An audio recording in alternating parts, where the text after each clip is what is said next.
The Vrakthar had ruled the galaxy for 12,000 years. In all that time, they had never known defeat. They had never tasted fear. They had never met a species that could stand against them and survive. They were perfect killing machines. Evolution had shaped them on a world where everything wanted to eat everything else. Their planet, Thrakos Prime, was a nightmare of volcanic mountains, acid swamps, and endless predators. Only the strongest survived. Only the most brutal thrived. The Vrakthar stood 3 meters tall. Their skin was thick and armored, capable of stopping most projectile weapons. Their claws could tear through metal. Their reflexes were so fast that they could catch a bullet out of the air if they saw it coming. They had 4 arms, each one strong enough to crush bone. Their eyes could see in complete darkness. Their hearing could detect a heartbeat from 50 meters away. But their greatest weapon was their mind. The Vrakthar were not mindless beasts. They were intelligent, cunning, and utterly without mercy. They had learned long ago that the universe was simple. The strong ate the weak. The powerful took from the powerless. This was not cruelty. This was nature. This was the way things were supposed to be. They called it the natural order. When the Vrakthar first left their world, they found a galaxy full of soft, weak species, creatures that talked about peace and cooperation, creatures that believed in sharing and kindness. The Vrakthar found this amusing. Then they found it useful. They conquered their first neighbor in less than a cycle. The species had tried to negotiate. They had offered trade agreements and cultural exchanges. The Vrakthar had eaten their ambassadors and burned their cities. After that, word spread quickly. Some species tried to fight. They all failed. Some species tried to run. The Vrakthar hunted them down. Some species surrendered immediately, hoping for mercy. The Vrakthar had no word for mercy in their language. They had to borrow it from a conquered species, and they only used it as a joke. Over 12,000 years, the Vrakthar dominion grew to include over 4,000 star systems. Billions upon billions of conquered people served them as slaves, as livestock, or as entertainment. The Vrakthar bred the most useful ones and ate the rest. They were not wasteful. They were efficient. Warlord Thrax was one of the greatest hunters in the Dominion. He commanded the 7th Hunting Fleet, a force of 500 warships that had conquered more than 200 worlds. He had personally killed thousands of prey with his own claws. He had never been wounded in battle. He had never failed in a hunt. When the report came to his flagship, Thrax was in the middle of his evening meal. A servant species called the Melori was considered a delicacy, and Thrax enjoyed them prepared live. He did not look up from his plate as his subordinate entered. "Speak," Thrax said. The subordinate, a younger Vrakthar named Krell, bowed low. "Warlord, our long-range scouts have detected a new species, unexplored sector, far spiral arm, single inhabited planet." Thrax finally looked up. New species were rare these days. The Dominion had mapped most of the galaxy. Finding fresh prey was always interesting. Assessment. Krell pulled up the data on a holographic display. The planet is 3rd from its star. Moderate climate, low gravity. The inhabitants appear to be carbon-based bipeds, soft tissue, no natural armor, slow reflexes, limited strength.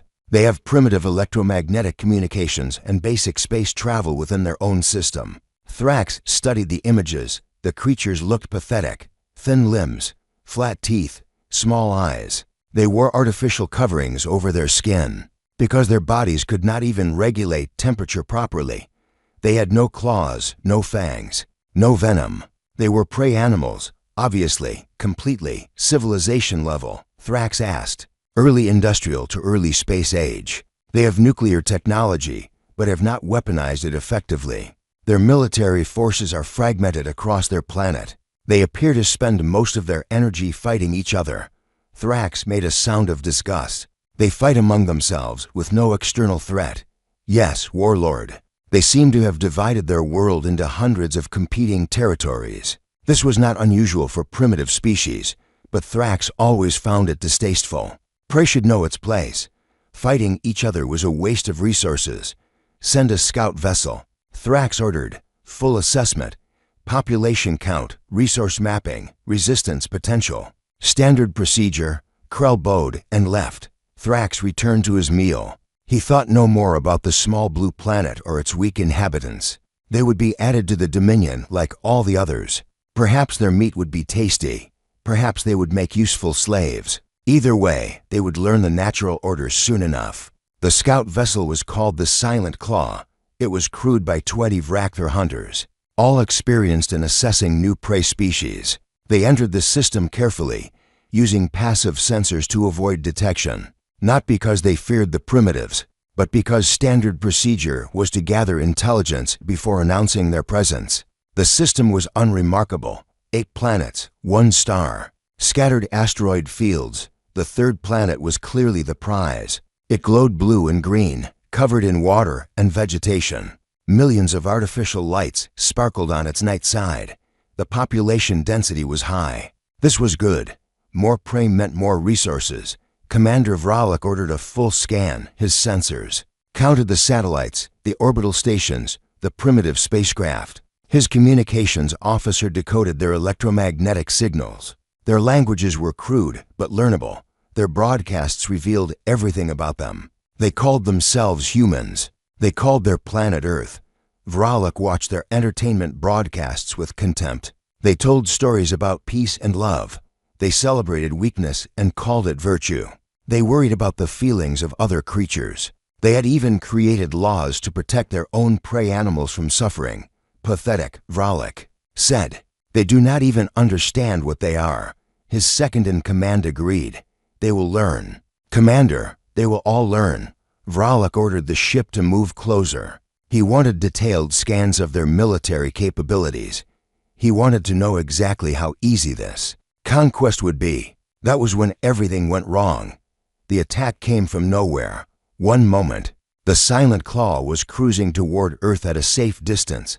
The next moment, something hit them. Multiple somethings. Vralik barely had time to see the warning lights before the first explosion tore through the hull. The projectiles had come from the dark side of the planet's moon. They moved faster than anything Vralik had ever seen. They punched through the Vrakther armor like it was nothing. The second volley hit the engines. The third hit the command deck. Vralik died without understanding what had killed him. The Silent Claw broke apart in the cold darkness between the moon and Earth. Its crew was dead in seconds. Its wreckage tumbled silently through space. On Earth, in a facility buried deep underground, a group of humans watched the destruction on their screens. They did not celebrate. They did not cheer. They simply made notes and began preparing for what would come next. First contact successful. The lead officer said, "They'll send more. We'll be ready," another replied. Far away, on his flagship, Warlord Thrax waited for a report that would never come. After 3 days of silence, he assumed the scout vessel had suffered a malfunction. Perhaps an asteroid collision, perhaps an engine failure. These things happened. Even to Vrakther ships, he sent 3 more vessels, better ones, faster ones. Crewed by some of his best hunters, they entered the system. They sent 1 brief transmission confirming arrival, then nothing. Thrax began to pay attention now, for ships gone. No distress signals, no wreckage detected on long-range sensors. It was as if they had simply vanished. Krell suggested caution. Perhaps they should send a full scouting fleet. Perhaps they should approach slowly and carefully. Thrax disagreed. Caution was for prey. The Vrakther did not slink and hide. They attacked, they dominated, they conquered. But Thrax was not stupid. For ships lost meant something was different about this system, something unexpected. He assembled a proper hunting pack, 50 warships, all heavily armed, all crewed by experienced hunters. He took command personally. He would see for himself what had happened to his scouts. As the fleet prepared for the jump to the distant system, Thrax called his commanders together. He looked at them with his cold predator eyes. "Something has killed our brothers," he said. "Something on that small blue world. I do not know what it is. I do not care what it is. We are Vrakther. We are the apex predators of this galaxy. Nothing has ever stood against us. Nothing ever will." His commanders roared in agreement. The sound shook the deck plates. "We go to hunt," Thrax continued. "We go to kill. We go to teach these soft creatures what they truly are. Prey, nothing more, nothing less." The fleet jumped in the cold depths of space. The blue planet waited. Its people continued their lives, unaware that most of the galaxy considered them food. They went to work. They raised their children. They complained about traffic and weather and politics, but some of them knew what was coming. Some of them had been preparing for a long time, not because they had known about the Vrakthur specifically, but because they understood something that the Vrakthur did not. Humans had been prey once, millions of years ago, on the ancient plains of their world.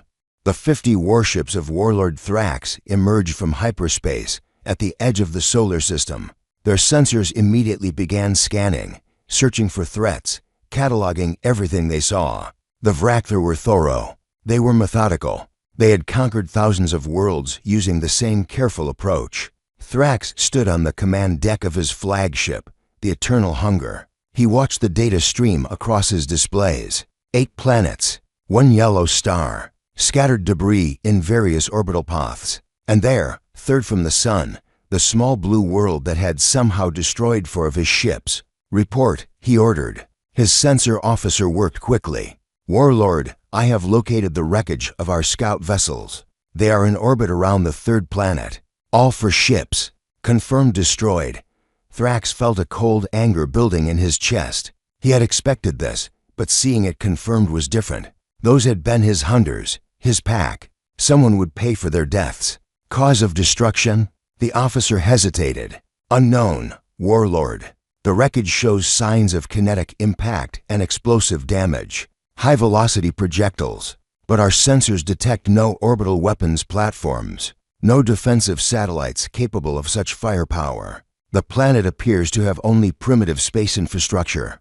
Thrax studied the planet through the viewport. It looked peaceful, harmless, covered in clouds and water and green vegetation. Nothing about it suggested danger. "The weapons must be hidden," he said. "Ground-based systems, perhaps, or concealed satellites. These creatures are cleverer than they appear." He was right, but not in the way he thought.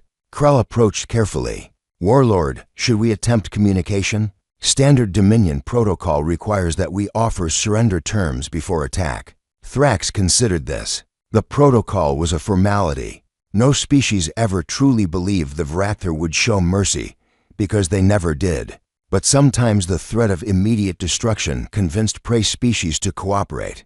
It made the conquest easier. "Very well," Thrax said. "Open a channel. All frequencies." The communications officer worked his console. After a moment, he nodded. "Channel open, Warlord." Thrax spoke in the standard trade language of the Dominion, which had been forced upon thousands of species. "Creatures of the 3rd planet. This is Warlord Thrax of the Vrakthur Dominion. You have destroyed ships belonging to the Dominion. This is an act of war. However, the Dominion is merciful to those who submit quickly. Surrender now. Disable your weapons. Prepare your population for processing. If you cooperate, some of you will be allowed to live as servants. If you resist, you will all die. You have 1 hour to respond." He cut the channel and waited. Around him, his bridge crew prepared for battle. They checked their weapons. They reviewed their attack formations. They did not expect surrender. They never did. The response came in less than 10 minutes. It was not what Thrax expected. The voice that spoke was calm and clear. It used the Dominion trade language perfectly, without accent or hesitation. "Vrakthur vessels, this is the United Earth Defense Command. We received your message. We have a response." There was a brief pause. Thrax leaned forward, curious despite himself. "You were warned," the voice continued. "When your first scout entered this system, we sent a message on all frequencies. We told you this space was claimed. We told you to leave. You ignored us. Your scout ships were destroyed as a consequence of their intrusion." The voice hardened. "Now you have brought 50 warships into our territory. You have threatened our people with slavery and death. You have made your intentions clear. So we will make ours clear as well." Another pause. Thrax felt something strange, an unfamiliar sensation. It took him a moment to recognize it. "Uncertainty. Leave now," the voice said. "Turn your ships around and return to your empire. Tell your masters that the system is not for them. Tell them that humanity will not submit. Tell them that if they send more ships, those ships will not return." The voice grew colder. "This is your only warning. This is your only chance. We do not want war, but we are prepared for it. The choice is yours." The channel closed. Thrax stared at the communication console for a long moment. His crew watched him, waiting for orders. They had never heard Prey speak to a Vrakther warlord like that. They had never heard such calm defiance. Finally, Thrax laughed. It was a harsh, barking sound. His crew joined in, relieved that their warlord was not afraid. The tension on the bridge broke. "Brave words," Thrax said. "Foolish words. These creatures have destroyed for small scout ships, and they think they can threaten the Dominion. They do not understand what they face." He turned to his tactical officer. "All ships, attack formation.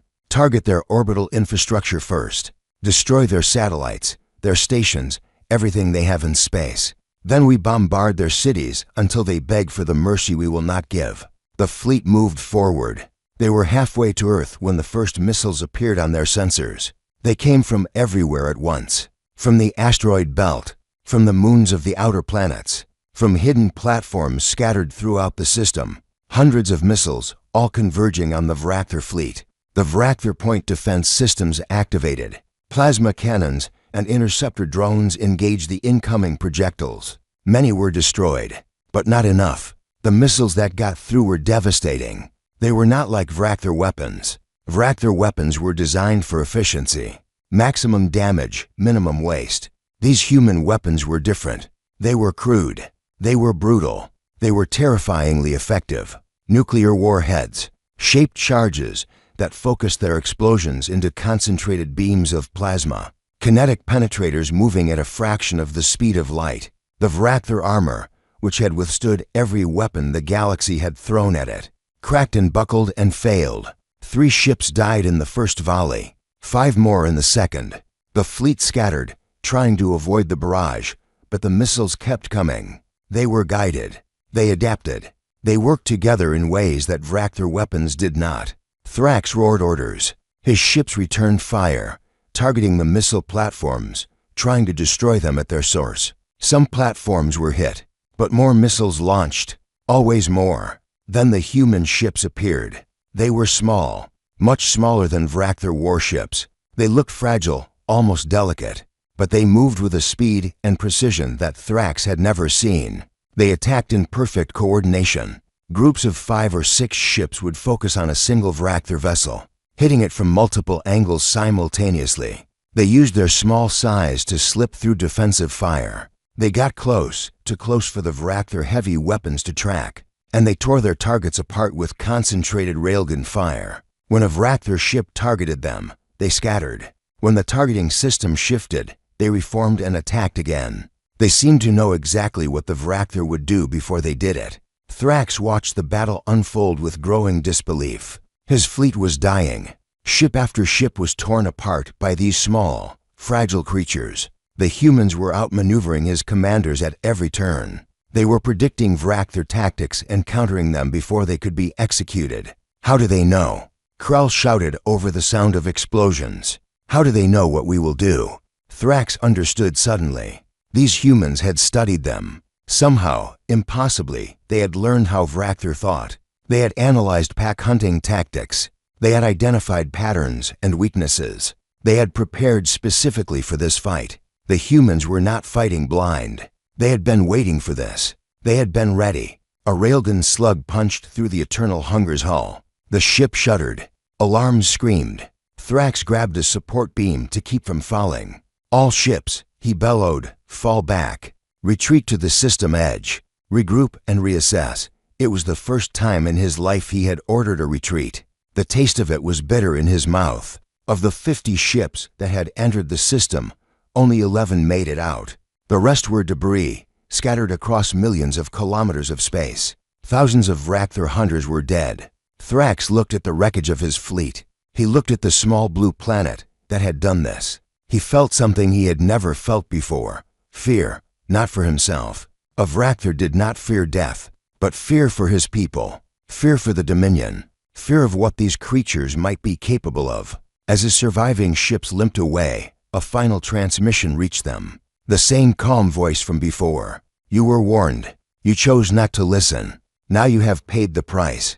Go home, Vrakther." Tell your empire what happened here. Tell them that humanity does not want war. But tell them also that if they come again, they will not find prey. They will find predators." The channel closed.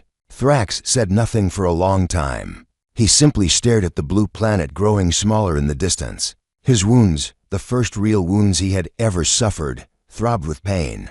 Krell approached carefully. "Warlord, what do we report to the Supreme Predator?" Thrax turned slowly. His eyes were dark with something new, something that mixed rage and respect in equal measure. "We tell him the truth," Thrax said.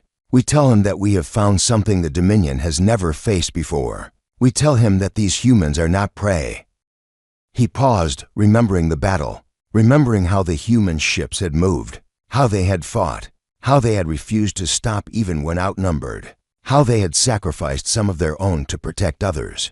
"We tell him," Thrax continued, "that Wethy Grand Hunt was the largest military operation in Vrakthar history. 1,000 warships, the combined might of every hunting fleet in the Dominion, over 2,000,000 warriors, each one trained from birth to kill without hesitation and conquer without mercy. The Supreme Predator himself commanded from the flagship, the Devourer of Worlds. He was ancient by Vrakthar standards, over 300 years old, his hide scarred from countless battles. He had personally killed 6 species in their entirety. He had eaten the hearts of 100 conquered kings. He was the most powerful being in the galaxy, and he had come to remind the universe of that fact. Warlord Thrax flew at his side, commanding the Vanguard fleet. His wounds had healed, but his pride had not. He wanted revenge. He wanted to tear these humans apart with his own claws. He wanted to show them what happened to prey that dared to fight back. The fleet traveled together, a wall of metal and death crossing the void between stars. It took them several days to reach the distant system. During that time, the Supreme Predator studied everything the Dominion knew about humans. It was not much. They had existed for only a few 100,000 years. They had developed civilization only in the last 10,000. They had reached space barely a century ago. By galactic standards, they were infants. They should have been easy prey, and yet, the Supreme Predator watched the battle recordings again and again. He saw how the human ships moved. He saw how they coordinated. He saw how they sacrificed themselves to protect each other. This was not the behavior of prey. This was not even the behavior of most predators. This was the behavior of pack hunters. The Vrakthar were pack hunters too. It was what made them so effective. But watching the humans, the Supreme Predator saw something different. The Vrakthar pack was based on strength. The strongest led. The weakest obeyed. Failure was punished with death. The human pack seemed to work differently. Their ships protected each other regardless of size or power. Their commanders took risks to save their subordinates. They treated their wounded instead of leaving them to die. It was inefficient. It was wasteful. It should have been a weakness. So why had it worked so well? The Supreme Predator did not have an answer, but he was not worried. He had brought overwhelming force. Whatever tricks these humans had, they would not be enough against 1,000 warships. The fleet arrived at the edge of the solar system and paused to form up. The Supreme Predator wanted his enemy to see what was coming. He wanted them to understand the hopelessness of their situation. He wanted them to despair before they died. He ordered a transmission on all frequencies. "Creatures of Earth, this is the Supreme Predator of the Vrakthar Dominion. Your defiance has been noted. Your destruction of our ships has been noted. Now face the consequence." He gestured to the display showing his massive fleet. "You see what approaches. 1,000 warships, 2,000,000 hunters, the full might of an empire that has conquered galaxies. There is no escape. There is no hope. There is only death." He paused, letting the words sink in. "I offer you one chance, not to survive, but to choose how you die. Surrender now, and we will be quick. Your deaths will be clean. Your world will be preserved for our use. Resist, and we will make you suffer. We will burn your cities. We will enslave your children. We will feast on your flesh for 1,000 years." He smiled, showing his massive fangs. "Choose wisely." The response came almost immediately.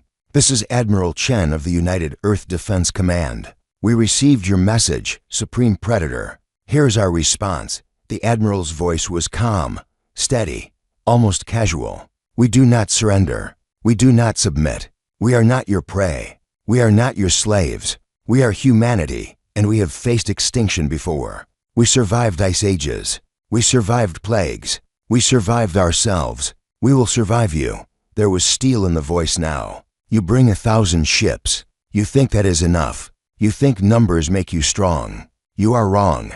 We have had years to prepare for this. We have built weapons you cannot imagine. We have planned strategies you cannot predict. We know how you think. We know how you hunt. And we know how to kill you. The Admiral paused. But we do not want to. That is the difference between us. You kill because you enjoy it.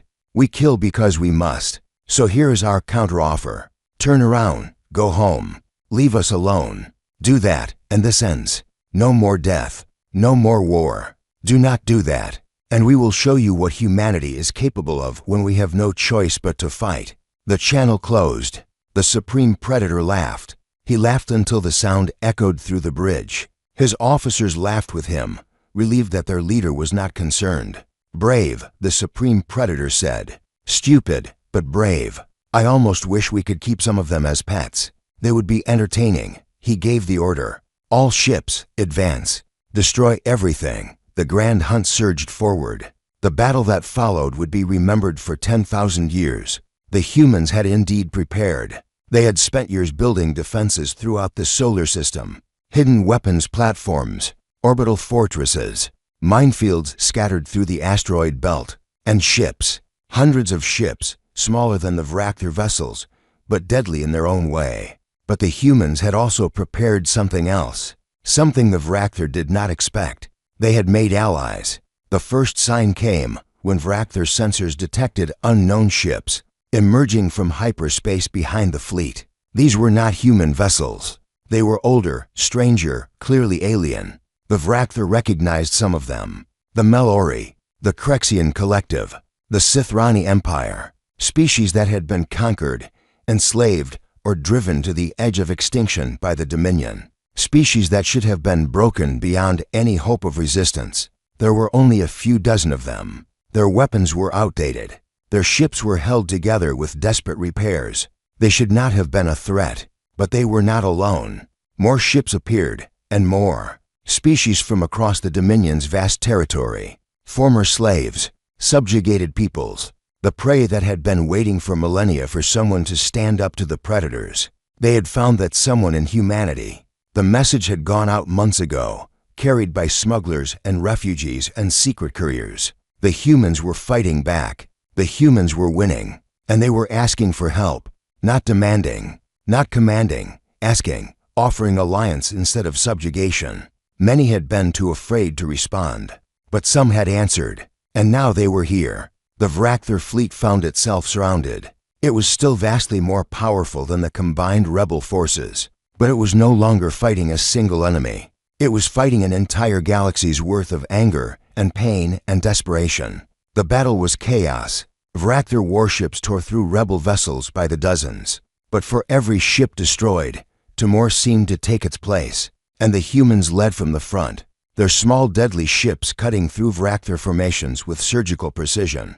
The Supreme Predator watched his fleet being chipped away. Not defeated, not yet, but wounded, bleeding. The hunt was supposed to be quick and glorious.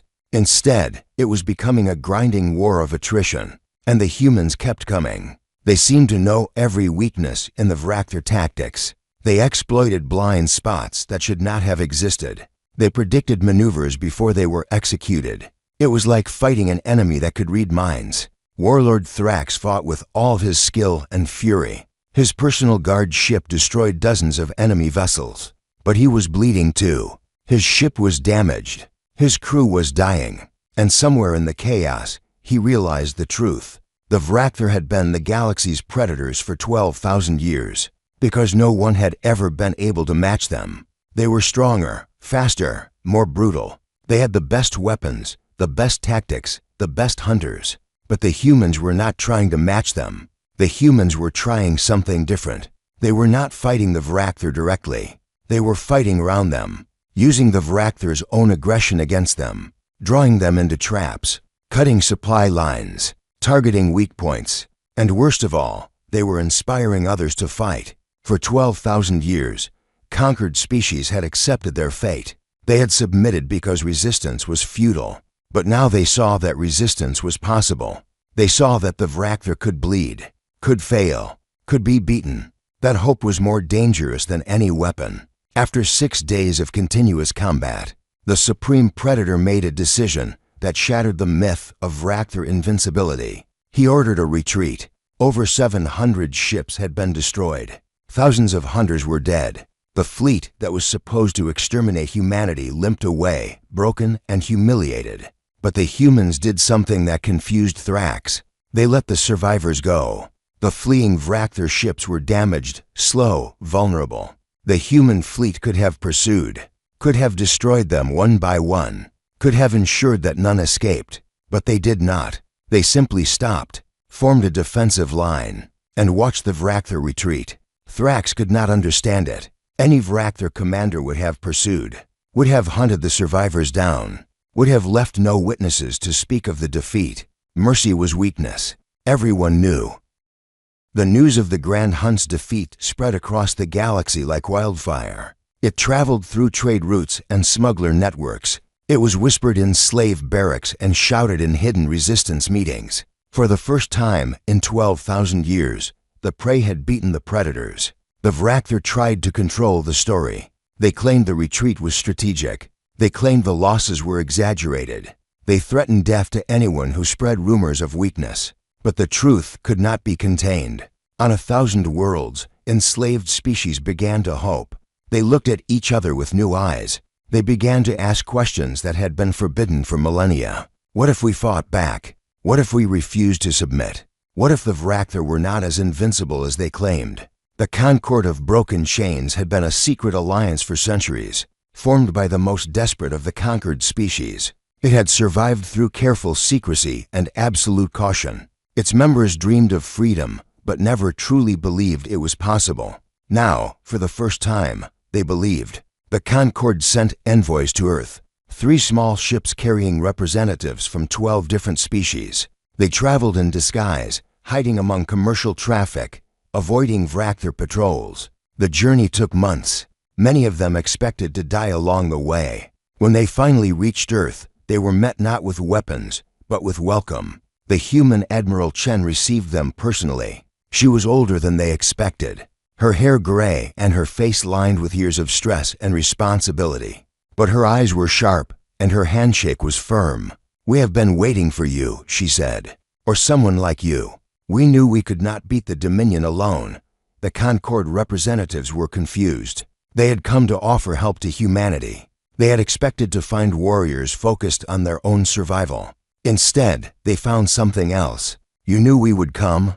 asked the Melori delegate, a small creature with silver fur and large, sad eyes. The Melori had been among the first species the Vrakthar conquered. They had been prey for 11,000 years. "We hoped," Chen said. "When we first encountered the Vrakthar, we studied everything we could about them. We learned about their empire, their conquests, the species they had enslaved or destroyed. We knew that if we wanted to survive, we needed allies. And we knew that those allies were suffering under Vrakthar rule." She led them through the corridors of the Human Command Center. Everywhere they looked, they saw evidence of preparation. Maps of Vrakthar territory, intelligence reports on fleet movements, weapons designs based on captured technology. "We have been planning this war for years," Chen continued. "We knew it would come eventually. We knew we could not hide. So we prepared. And part of that preparation was reaching out to others who might share our cause." The Crexian delegate, a tall being with crystalline skin, spoke carefully. "You want us to fight with you. We want to give you the chance to fight for yourselves." Chen said, "We do not want to replace the Vrakthar as your rulers. We want to help you become free. What you do with that freedom is your choice." The representatives looked at each other. This was not what they had expected. The galaxy they knew operated on simple principles. The strong dominated the weak. There was no such thing as equality. There was no such thing as true alliance. Yet here were these humans, offering exactly that. "Why?" the Melori delegate asked. "Why would you help us? What do you gain?" Chen stopped walking. She turned to face them, her expression serious. "We gain allies," she said. We gain friends. We gain a galaxy that is not ruled by monsters." She paused. "But more than that, we gain the knowledge that we have done something right, something good. That matters to us, perhaps more than you know." The Sithrani delegate, an ancient being whose species had been nearly extinct for millennia, spoke for the first time. Her voice was weak, but her words were clear. "We have waited 10,000 years for someone to say those words. We had begun to believe no one ever would. The Alliance was formed that day. The Concord provided what humanity needed most: intelligence. They knew the Dominion from the inside. They knew where the fleets were stationed. They knew which systems were poorly defended. They knew the supply lines, the communication networks, the weaknesses that the Vrakthur had never bothered to hide because they had never imagined they would need to. In exchange, humanity provided something the Concord had lost long ago: hope. Meanwhile, far across the galaxy, the Supreme Predator faced the greatest crisis of his long reign. The defeat at Earth had shaken the foundations of the Dominion. Species that had been obedient for centuries were suddenly restless. Production quotas were missed. Slave uprisings erupted on a dozen worlds. Minor hunting fleets were ambushed and destroyed by enemies that had seemed pacified. And worse, the Vrakthur themselves were beginning to question. Warlord Thrax had not spoken publicly about the battle, but rumors spread through the fleet. Stories of human ships that could not be stopped. Stories of weapons that cut through Vrakthur armor like it was nothing. Stories of creatures that fought without fear, without hesitation, without any hope of survival, and somehow won.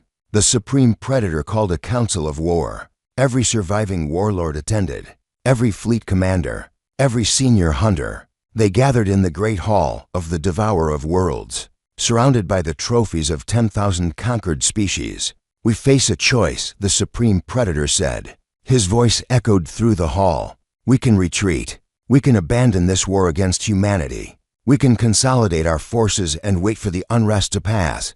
He paused. His eyes swept across the assembled hunters. "Or we can attack. Not Earth this time. The humans have made their planet a fortress, but they cannot defend everything. While they build their alliances, while they plot their rebellions, we will strike at the heart of their hope."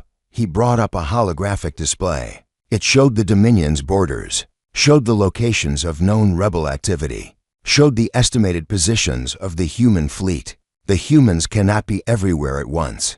Their allies are weak, scattered, poorly equipped. If we crush the rebellion before it can grow, we crush the hope that feeds it. And without hope, the prey will submit again, as they always have.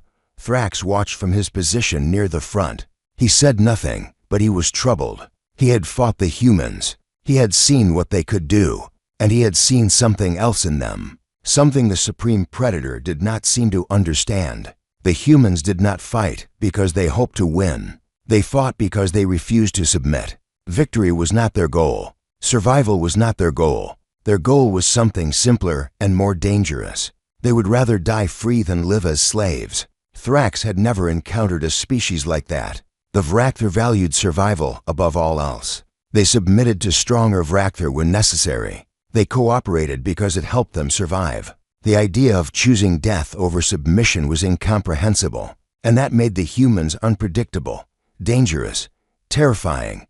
But Thrax said nothing. He was not sure his words would be welcome, and he was not sure what he would say even if they were. The Supreme Predator gave the order. The remaining Vrakthur fleets would launch a massive offensive against the rebellion. They would target the weakest allied species first. They would crush them one by one. They would remind the galaxy what happened to those who defied the Dominion. And then, when the rebellion was destroyed, they would return to Earth with every ship they had left. The Dominion would not retreat.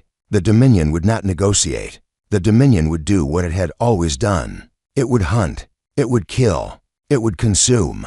Or so the Supreme Predator believed. He did not know that human intelligence had intercepted every word of his counsel. He did not know that even as he spoke, the Concord was warning its member species. He did not know that the trap he planned to spring was already being turned against him. And he did not know about the human fleet that was, at that very moment, traveling toward the one target the Vrakthur had never thought to defend. Thrakos Prime, the Vrakthur homeworld, the heart of the Dominion. Admiral Chen had argued against the plan at first. It was risky. It required a small fleet to travel deep into enemy territory. It required speed, precision, and luck. If anything went wrong, the entire human strike force would be destroyed.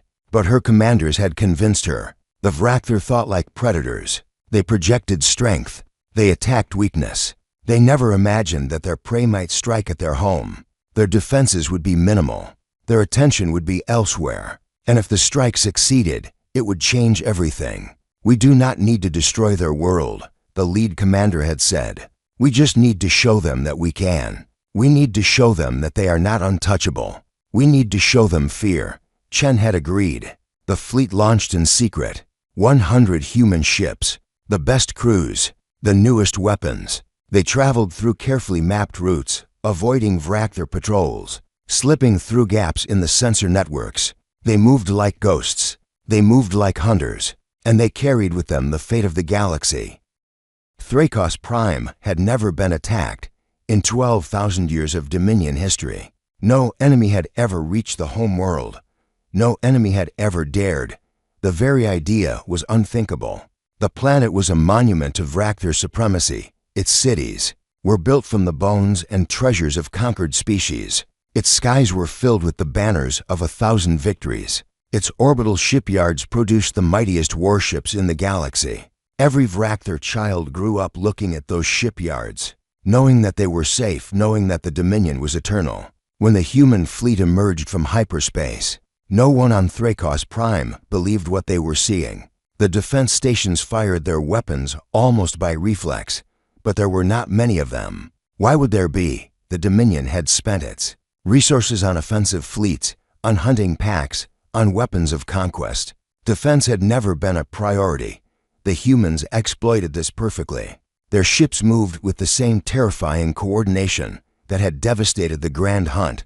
Small, fast, precise. They slipped through the gaps in the defensive fire. They targeted specific structures with surgical accuracy. Power stations, communication hubs, orbital shipyards. They did not bomb cities. They did not attack civilian populations.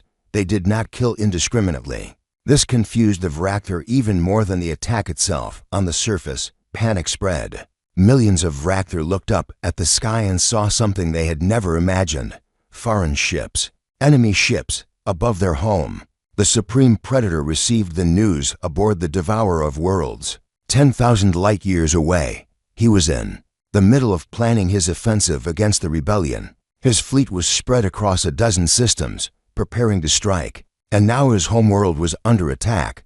For a long moment, he did not react. He simply stared at the communication screen, watching the reports come in, watching his world burn. Then the rage came. "Turn the fleet around," he roared. "All ships, maximum speed. We go home." His officers scrambled to obey, but even as they worked, they knew the truth. Thrakos Prime was weeks away at maximum hyperspace speed. By the time they arrived, the attack would be long over. Whatever the humans intended to do, they would have plenty of time to do it. The attack lasted 6 hours. In that time, the humans dismantled the infrastructure that made the Dominion function. They destroyed the shipyards that built the hunting fleets. They severed the communication links that connected Thrakos Prime to the rest of the Empire. They knocked out the power grid that supported the planetary defense systems. When they were done, the mightiest world in the galaxy was crippled, isolated, helpless, and then the human admiral broadcast a message not just to Thrakos Prime, to the entire galaxy, every frequency, every network, every species that could receive it. "This is Admiral Chen of the United Earth Defense Command. We are speaking to you from orbit above the Vrakthur homeworld." She paused to let that sink in. For 12,000 years, the Vrakthur Dominion has terrorized this galaxy. They have conquered. They have enslaved. They have destroyed entire species because they could. They called this the natural order. They claimed that the strong had the right to prey upon the weak. Her voice hardened. "Today we have proven them wrong." The message continued. It was translated into hundreds of languages, broadcast to thousands of worlds. The Vrakthur believed their homeworld was untouchable. They believed their power was absolute. They believed no one could challenge them. Now they know the truth. They are not invincible. They are not gods. They are just another species. And, like every bully in history, they fall when someone stands up to them. Chen looked into the camera. Her eyes were tired but fierce. To the Vrakthar. We say this, your fleet is far from home. Your home world is at our mercy. Your empire is already crumbling. As the species you enslaved rise against you, you have two choices. Continue this war, and we will destroy everything you have built. Or surrender, release your slaves, submit to judgment for your crimes, accept the consequences of what you have done. She paused again. We do not want to destroy you. We did not seek this war. You came to our world. You threatened our people. You gave us no choice but to fight. And now we are giving you a choice. Take it. The broadcast ended. On the Devourer of Worlds, the Supreme Predator watched in silence. Round him, his officers waited for orders, for rage, for some reaction that would tell them what to do. But the Supreme Predator said nothing. He stared at the image of his burning homeworld. He stared at the human ships hovering above cities that had stood for millennia. He stared at the end of everything he had believed. For the first time in his 300 years of life, the Supreme Predator did not know what to do. It was Thrax who finally spoke. Supreme Predator, may I speak? The ancient ruler turned slowly. His eyes were empty, lost. Speak. Thrax stepped forward. He had thought about this moment for a long time, ever since the first battle at Earth, ever since he had seen what humans were capable of. I have fought them, he said. I have seen them up close. I have studied them, and I need to tell you something that I do not think you want to hear. The Supreme Predator waited. They are not prey, Thrax said. They are not even predators. Not the way we understand the word. They are something else, something we do not have a name for. He took a breath. They kill when they must, but they do not enjoy it. They could have destroyed our home world. They could have slaughtered millions of our people. They chose not to, not because they are weak, but because they are strong enough to choose. Thrax met the Supreme Predator's eyes. That kind of strength we cannot defeat. We can fight them forever. We can throw every ship we have at them, and they will keep fighting back, not for victory, not for conquest, but because they believe submission is worse than death. You cannot break a species like that. You can only kill them all, and I do not think we can do that. He paused. Their offer is genuine. I believe that. They could destroy us, but they would rather not. I do not understand why, but I believe it is true. For a long moment, no one spoke. Then the Supreme Predator did something no Vrakthar had ever seen before. He bowed his head. Send a message to the humans, he said quietly. Tell them we accept their terms. The war was over. In the years that followed, the galaxy transformed. The Vrakthar dominion was dissolved. The conquered species were freed. The survivors of 12,000 years of oppression finally had the chance to rebuild their worlds, their cultures, their futures. It was not easy. Many species wanted revenge. Many wanted to see the Vrakthar suffer as they had suffered. The anger and pain of millennia did not disappear overnight, but the humans insisted on justice, not vengeance. Trials were held. War criminals were punished. The Vrakthar people, as a whole, were given the chance to become something better than what they had been. Some refused. Some clung to the old ways. Some tried to rebuild the dominion in secret. They failed. But many Vrakthar accepted the new reality.